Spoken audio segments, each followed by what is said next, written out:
सभी को राधे राधे। आज हम भगवत गीता के 14वें अध्याय प्रकृति के 3 गुण से प्रारंभ करने जा रहे हैं। भगवान ने कहा, अब मैं तुमसे समस्त ज्ञानों में सर्वश्रेष्ठ इस परम ज्ञान को पुनः कहूँगा, जिसे जान लेने पर समस्त मुनियों ने परम सिद्धि प्राप्त की है। इस ज्ञान में स्थिर होकर मनुष्य मेरी जैसी दिव्य प्रकृति स्वभाव को प्राप्त कर सकता है। इस प्रकार स्थित हो जाने पर वह न तो सृष्टि के समय उत्पन्न होता है और न प्रलय के समय विचलित होता है। हे भरत पुत्र, ब्रह्म नामक समग्र भौतिक वस्तुएं जन्म का स्रोत है और मैं इसी ब्रह्म को गर्भस्थ करता हूँ, जिससे समस्त जीवों का जन्म संभव होता है। हे कुंती पुत्र, तुम ये समझ लो कि समस्त प्रकार की जीव योनियाँ इस भौतिक प्रकृति में जन्म द्वारा संभव है और मैं उनका बीज प्रदाता पिता हूँ। भौतिक प्रकृति 3 गुणों से युक्त है। ये है सतो, रजो तथा तमो गुण। हे महाबाहु अर्जुन, जब शाश्वत जीव प्रकृति के संसर्ग में आता है तो वह इन गुणों से बंध जाता है। हे निष्पाप, सतोगुण अन्य गुणों की अपेक्षा अधिक शुद्ध होने के कारण प्रकाश प्रदान करने वाला और मनुष्य को सारे पाप कर्मों से मुक्त करने वाला है। जो लोग इस गुण में स्थित होते हैं वे सुख तथा ज्ञान के भाव से बंध जाते हैं। हे कुंती पुत्र, रजोगुण की उत्पत्ति असीम आकांक्षाओं तथा तृष्णाओं से होती है और इसी के कारण यह देहधारी जीव सकाम कर्मों से बंध जाता है। रजोगुण की विशेषता है पुरुष तथा स्त्री का पारस्परिक आकर्षण। स्त्री पुरुष के प्रति और पुरुष स्त्री के प्रति आकर्षित होता है। यह रजोगुण कहलाता है। जब इस रजोगुण में वृद्धि हो जाती है तो मनुष्य भौतिक भोग के लिए लालायित हो जाता है। वह इंद्रिय तृप्ति चाहता है। इस इंद्रिय तृप्ति के लिए वह रजोगुणी मनुष्य समाज में या राष्ट्र में सम्मान चाहता है और सुंदर संतान, स्त्री तथा घर सहित सुखी परिवार चाहता है। ये सब रजोगुण के प्रतिफल है। जब तक मनुष्य इनकी लालसा करता रहता है तब तक उसे कठिन श्रम करना पड़ता है। अतः यहाँ पर यह स्पष्ट कहा गया है कि मनुष्य अपने कर्मफलों से संबंध होकर ऐसे कर्मों से बंध जाता है। अपनी स्त्री, पुत्रों तथा समाज को प्रसन्न करने वाला तथा अपनी प्रतिष्ठा बनाए रखने के लिए मनुष्य को कर्म करना होता है। अतएव सारा संसार ही न्यूनाधिक रूप से रजोगुणी है। आधुनिक सभ्यता में रजोगुण का मानदंड ऊंचा है। प्राचीन काल में सतोगुण को उच्च अवस्था माना जाता था। यदि सतोगुणी लोगों को मुक्ति नहीं मिल पाती तो जो रजोगुणी हैं उनके विषय में क्या कहा जाए। हे भरत पुत्र, तुम जान लो कि अज्ञान से उत्पन्न तमोगुण समस्त देहधारी जीवों का मोह है। इस गुण के प्रतिफल पागलपन, प्रमाद, आलस तथा नींद है, जो बद्ध जीव को बांधते हैं। इस श्लोक में तू शब्द का प्रयोग उल्लेखनीय है। इसका अर्थ है कि तमोगुण देहधारी जीव का अत्यंत विचित्र गुण है। यह सतोगुण के सर्वथा विपरीत है। सतोगुण में ज्ञान के विकास से मनुष्य यह जान सकता है कि कौन क्या है, लेकिन तमोगुण तो इसके सर्वथा विपरीत होता है।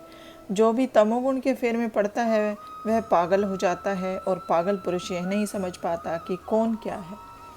वह प्रगति करने के बजाय अधोगति को प्राप्त होता है। अज्ञान के वशीभूत होने पर कोई भी मनुष्य किसी वस्तु को यथारूप में नहीं समझ पाता।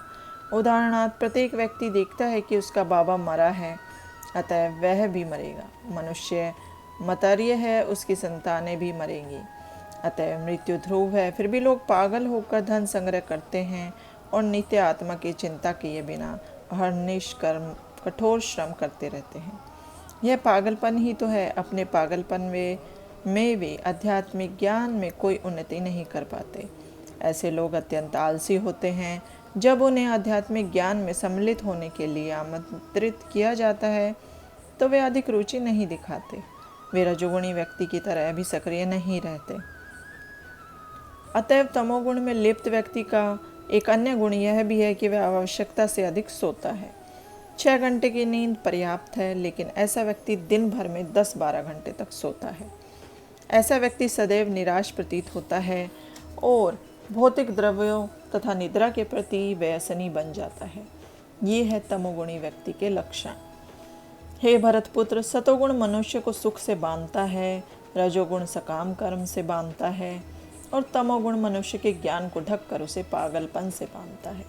सतोगुणी पुरुष अपने कर्म या बौद्धिक वृत्ति से उसी तरह संतुष्ट रहता है जिस प्रकार दार्शनिक, वैज्ञानिक या शिक्षक अपनी अपनी विद्याओं में निरत रहकर संतुष्ट रहते हैं। रजोगुणी व्यक्ति सकाम कर्म में लग सकता है।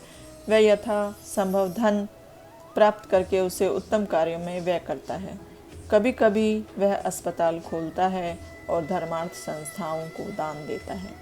ये लक्षण है रजोगुणी व्यक्ति के। लेकिन तमोगुणी तो ज्ञान को ढक लेता है। तमोगुणी में रहकर मनुष्य जो भी करता है वह न तो उसके लिए न किसी अन्य के लिए हितकर होता है। हे भरत पुत्र, कभी कभी सतोगुण रजोगुण तथा तमोगुण को परास्त करके प्रधान बन जाता है, तो कभी रजोगुण सतो तथा तमोगुण को परास्त कर देता है, और कभी ऐसा होता है कि तमोगुण सतोगुण तथा रजोगुण को परास्त कर देता है। इस प्रकार श्रेष्ठता के लिए निरंतर स्पर्धा चलती रहती है। जब रजोगुण प्रधान होता है तो सतो तथा तमोगुण परास्त रहते हैं। जब सतोगुण प्रधान होता है तो रजो तथा तमोगुण परास्त हो जाते हैं। जब तमोगुण प्रधान होता है तो रजो तथा सतोगुण परास्त हो जाता है। यह प्रतियोगिता निरंतर चलती रहती है। अतएव जो कृष्ण भावनामृत में वास्तव में उन्नति करने का इच्छुक है उसे इन तीनों गुणों को लागना पड़ता है। प्रकृति के किसी एक गुण की प्रधानता मनुष्य के आचरण में, उसके कार्यकलापों में, उसके खान पान आदि में प्रकट होती रहती है। इन सब की व्याख्या अगले अध्यायों में की जाएगी। लेकिन यदि कोई चाहे तो वह अभ्यास द्वारा सतोगुण विकसित कर सकता है और इस प्रकार रजो तथा तमोगुण को परास्त कर सकता है। इस प्रकार से रजोगुण विकसित करके तमो तथा सतोगुण को परास्त कर सकता है। सतोगुण की अभिव्यक्ति को तभी अनुभव किया जा सकता है जब शरीर के सारे द्वार ज्ञान के प्रकाश से प्रकाशित होते हैं। शरीर में 9 द्वार हैं, 2 आँखें, 2 कान, 2 नथुने, मुंह, गुदा तथा उपस्थ। जब प्रत्येक द्वार सत्व के लक्षण से दीप हो जाए तो समझना चाहिए कि उसमें सतोगुण विकसित हो चुका है। सतोगुण में सारी वस्तुएं अपनी सही स्थिति में दिखती हैं, सही सही सुनाई पड़ती हैं और सही ढंग से उन वस्तुओं का स्वाद मिलता है। मनुष्य का अंत तथा बाह्य शुद्ध हो जाता है। प्रत्येक द्वार में सुख के लक्षण उत्पन्न दिखते हैं और यही स्थिति होती है सत्वगुण की। हे भरतवंशियों में प्रमुख, जब रजोगुण में वृद्धि हो जाती है तो अत्यधिक आसक्ति, सकाम कर्म, गहन उद्यम तथा अनियंत्रित इच्छा एवं लालसा के लक्षण प्रकट होते हैं। जब तमोगुण में वृद्धि हो जाती है तो हे कुरुपुत्र, अंधेरा, जड़ता, प्रमत्तता तथा मोह का पराकट्य होता है। जहाँ प्रकाश नहीं होता वहाँ ज्ञान अनुपस्थित रहता है। तमोगुणी व्यक्ति किसी नियम में बंधकर कार्य नहीं करता। वह अकारण ही अपनी सनक के अनुसार कार्य करना चाहता है। यद्यपि उसमें कार्य करने की क्षमता होती है किंतु वह परिश्रम नहीं करता। यह मोह कहलाता है। यद्यपि चेतना रहती है लेकिन जीवन निष्क्रिय रहता है। ये तमोगुण के लक्षण हैं। जब कोई सतोगुण में मरता है तो उसे महर्षियों के विशुद्ध उच्चतर लोकों की प्राप्ति होती है। जब कोई रजोगुण में मरता है तो वह सकाम कर्मियों के बीच में जन्म ग्रहण करता है, और जब कोई तमोगुण में मरता है तो वह पशु योनि में जन्म धारण करता है। पुण्य कर्म का फल शुद्ध होता है और सात्विक कहलाता है, लेकिन रजोगुण में संपन्न कर्म का फल दुख होता है और तमोगुण में किए गए कर्म मूर्खता में प्रतिफलित होते हैं। सतोगुण से वास्तविक ज्ञान उत्पन्न होता है, रजोगुण से लोभ उत्पन्न होता है और तमोगुण से अज्ञान, प्रमाद और मोह उत्पन्न होता है। चूँकि वर्तमान सभ्यता जीवों के लिए अधिक अनुकूल नहीं है, अतएव उनके लिए कृष्ण भावनामृत की संस्तुति की जाती है। कृष्ण भावनामृत के माध्यम से समाज में सतोगुण विकसित होगा। सतोगुण विकसित हो जाने पर लोग वस्तुओं को असली रूप में देख सकेंगे। तमोगुण में रहने वाले लोग पशु तुल्य होते हैं और वे वस्तुओं को स्पष्ट रूप में नहीं देख पाते। उदाहरणार्थ, तमोगुण में रहने के कारण लोग यह नहीं देख पाते कि जिस पशु का वे वध कर रहे हैं उसी के द्वारा वे अगले जन्म में मारे जाएंगे। वास्तविक ज्ञान की शिक्षा न मिलने के कारण वे अनुत्तरदायी बन जाते हैं। इस उच्छृंखलता को रोकने के लिए जनता में सतोगुण उत्पन्न करने वाली शिक्षा देना आवश्यक है। सतोगुण में शिक्षित हो जाने पर वे गंभीर बनेंगे और वस्तुओं को उनके सही रूप में जान सकेंगे। सतोगुणी व्यक्ति क्रमशः उच्च लोगों को ऊपर जाते हैं रजोगुणी इसी पृथ्वी लोक में रह जाते हैं और जो अत्यंत ग्रहित तमोगुण में स्थित है वे नीचे नरक लोकों को जाते हैं।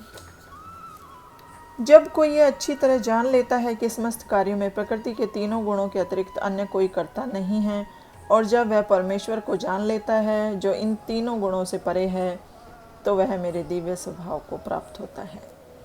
जब देहधारी जीव भौतिक शरीर में संबंध इन तीनों गुणों को लांघने में समर्थ होता है, तो वह जन्म, मृत्यु, बुढ़ापा तथा उनके कष्टों से मुक्त हो जाता है और इसी जीवन में अमृत का भोग कर सकता है। इस श्लोक में बताया गया है कि किस प्रकार इसी शरीर में कृष्ण भावना भावित होकर दिव्य स्थिति में रहा जा सकता है। संस्कृत शब्द देही का अर्थ है देहधारी। यद्यपि मनुष्य इस भौतिक शरीर के भीतर रहता है, लेकिन अपने आध्यात्मिक ज्ञान की उन्नति के द्वारा वह प्रकृति के गुणों के प्रभाव से मुक्त हो जाता है। वह इसी शरीर में आध्यात्मिक जीवन का सुख भोग कर सकता है, क्योंकि इस शरीर के बाद उसका वैकुंठ जाना निश्चित है। अर्जुन ने पूछा, हे भगवान, जो इन तीनों गुणों से परे है वह किन लक्षणों के द्वारा जाना जाता है, उसका आचरण कैसा होता है और वह प्रकृति के गुणों को किस प्रकार लांघता है।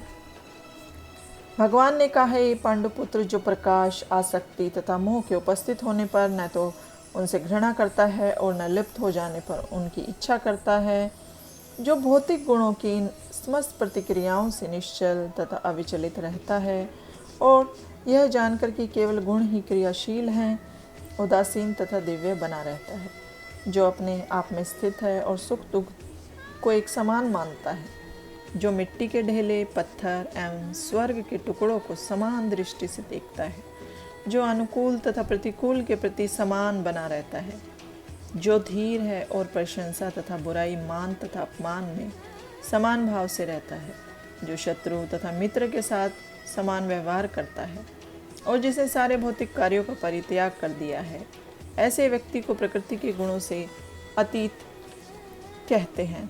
अर्जुन ने भगवान कृष्ण से 3 प्रश्न पूछे और उन्होंने क्रमशः एक एक का उत्तर दिया।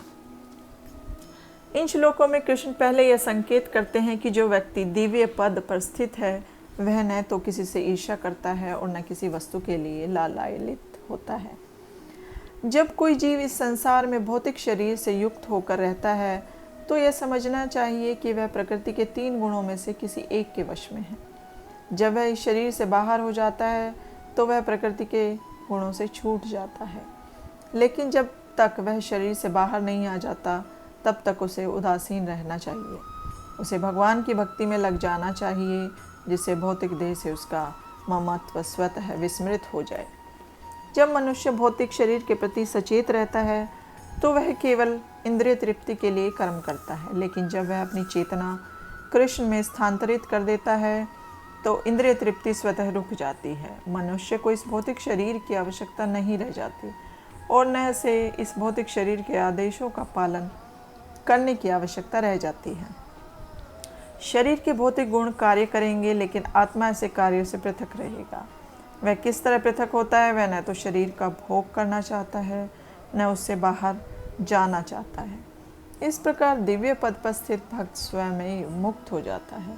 उसे प्रकृति के गुणों के प्रभाव से मुक्त होने के लिए किसी प्रयास की कोई आवश्यकता नहीं रह जाती। जो समस्त परिस्थितियों में अविचलित भाव से पूर्ण भक्ति में प्रवृत्त होता है, वह तुरंत ही प्रकृति के गुणों को लांघ जाता है और इस प्रकार ब्रह्म के स्तर तक पहुंच जाता है। यह श्लोक अर्जुन के 3 प्रश्न के उत्तर स्वरूप है। प्रश्न है, दिव्य स्थिति प्राप्त करने का साधन क्या है? जैसा कि पहले बताया जा चुका है, यह भौतिक जगत प्रकृति के गुणों के चमत्कार के अंतर्गत कार्य कर रहा है। मनुष्य को गुणों के कर्मों से विचलित नहीं होना चाहिए। उसे चाहिए कि अपनी चेतना ऐसे कार्यों में न लगाकर उसे कृष्ण कार्यों में लगाए।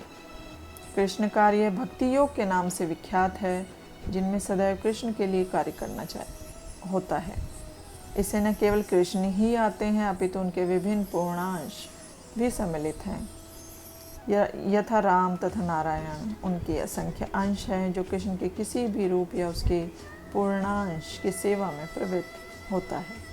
उसे दिव्य पद पर स्थित समझना चाहिए। ये ध्यान देना होगा कि कृष्ण के सारे रूप पूर्णतया दिव्य और सच्चिदानंद स्वरूप है। ईश्वर के ऐसे रूप सर्वशक्तिमान तथा सर्वज्ञ होते हैं और उनमें समस्त दिव्य गुण पाए जाते हैं। अतः यदि कोई कृष्ण या उनके पूर्णांशों की सेवा में दृढ़ संकल्प के साथ प्रवृत्त होता है तो यद्यपि प्रकृति के गुणों को जीत पाना कठिन है, लेकिन वह उन्हें सरलता से जीत सकता है।